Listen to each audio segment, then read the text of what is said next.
नमस्कार, Delhi metro NCR bulletin में आपका स्वागत है।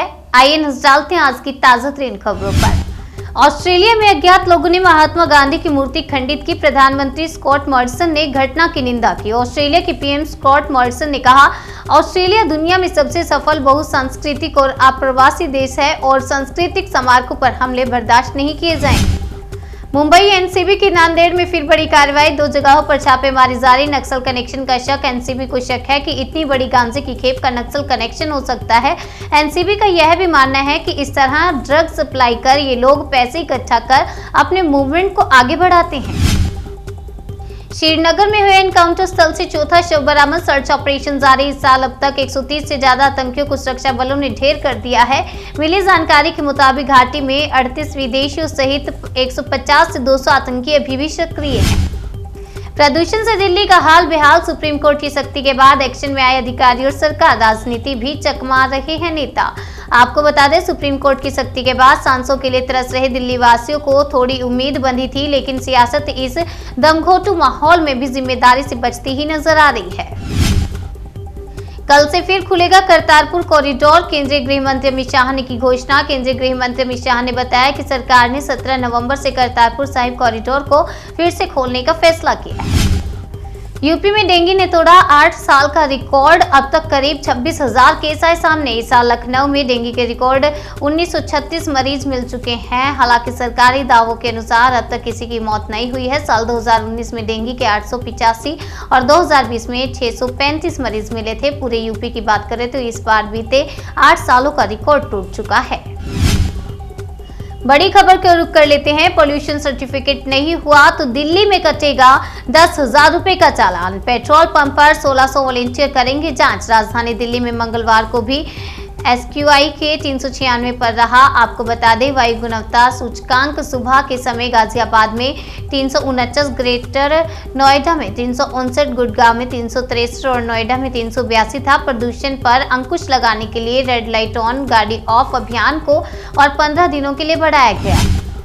कश्मीर घाटी में खून जमा देने वाली ठंड। श्रीनगर में मौसम की सबसे ठंडी रात। श्रीनगर में मंगलवार को मौसम की अब तक की सबसे ठंडी रात दर्ज की गई है, जबकि पूरी घाटी में मंगलवार को पारा 0 से नीचे रिकॉर्ड हुआ है। पूर्वांचल एक्सप्रेसवे का उद्घाटन। पीएम मोदी बोले, ये यूपी की शान है, ये यूपी का कमाल है। प्रधानमंत्री ने आज यूपी को बड़ी सौगात दी है। पीएम मोदी ने 341 किलोमीटर लंबे पूर्वांचल एक्सप्रेसवे का उद्घाटन किया है। यह एक्सप्रेसवे पूर्वी और पश्चिमी यूपी को जोड़ रहा है। प्रधानमंत्री नरेंद्र मोदी ने किया 341 किलोमीटर लंबे पूर्वांचल एक्सप्रेसवे का उद्घाटन। पूर्वांचल एक्सप्रेसवे की लंबाई 341 किलोमीटर है। लखनऊ, बाराबंकी, अमेठी, अयोध्या, सुल्तानपुर, अंबेडकर नगर, आजमगढ़, मऊ और गाजीपुर से गुजरेगा। एक्सप्रेसवे यूपी की मजबूत होती अर्थव्यवस्था का एक्सप्रेसवे है। पीएम मोदी ने कहा कि यह एक्सप्रेसवे उत्तर प्रदेश को तेज गति से बेहतर भविष्य की तरफ ले जाएगा। यह एक्सप्रेसवे यूपी की प्रगति का एक्सप्रेसवे है। यह एक्सप्रेसवे नई यूपी के निर्माण का एक्सप्रेसवे है। यह एक्सप्रेसवे यूपी की मजबूत होती अर्थव्यवस्था का एक्सप्रेसवे है। बीएसएफ का अधिकार क्षेत्र बढ़ाए जाने के खिलाफ पश्चिम बंगाल विधानसभा में प्रस्ताव पारित। पंजाब के बाद ऐसा करने वाला दूसरा राज्य। केंद्र सरकार के फैसले के मुताबिक सीमा से सटे राज्यों में बीएसएफ के अधिकार क्षेत्र को बढ़ाया गया है। इसके तहत आपको बता दें, अब बीएसएफ अंतर्राष्ट्रीय सीमा के भीतर 50 किलोमीटर तक के इलाके में एक्शन कर सकती है। तेलंगाना में धान खरीदी को लेकर टीआरएस और बीजेपी में विवाद। कार्यकर्ताओं के बीच धक्का मुक्की। एक तरफ टीआरएस केंद्र सरकार पर दबाव बना रही है कि तेलंगाना के किसानों से केंद्र सरकार पूरी धान खरीदे। दूसरी तरफ बीजेपी सत्तारूढ़ टीआरएस पर धान खरीदने को लेकर दबाव बना रही है। अमेजन के जरिए marijuana की तस्करी का भंडाफोड़। 2 लोग गिरफ्तार। कंपनी ने शुरू की जांच। पुलिस ने अमेजन ऑनलाइन द्वारा सप्लाई किया जा रहा 200 किलो गांजा जब्त किया है। अमेजन की पैकिंग के डिब्बे, रैपर, बारकोड, टैगिंग समेत अन्य सामग्री भी जब्त की है। पंजाब में पराली जलाने की दर्ज हुई 67,000 से अधिक घटनाएं। जुर्माने का नहीं दिखा डर। पंजाब में पराली जलाने की 67,000 से अधिक घटनाएं दर्ज की गई हैं। अधिकारियों के मुताबिक रविवार को पराली जलाने संबंधी लगभग 2500 घटनाएं देखी गई हैं। दिल्ली पुलिस के 12 कांस्टेबल बर्खास्त। नौकरी के लिए दिए गए थे जाली दस्तावेज। दिल्ली पुलिस के 12 कांस्टेबलों को पुलिस भर्ती परीक्षा 2007 में जाली दस्तावेज दिखाकर नौकरी पाने के लिए बर्खास्त किया गया है।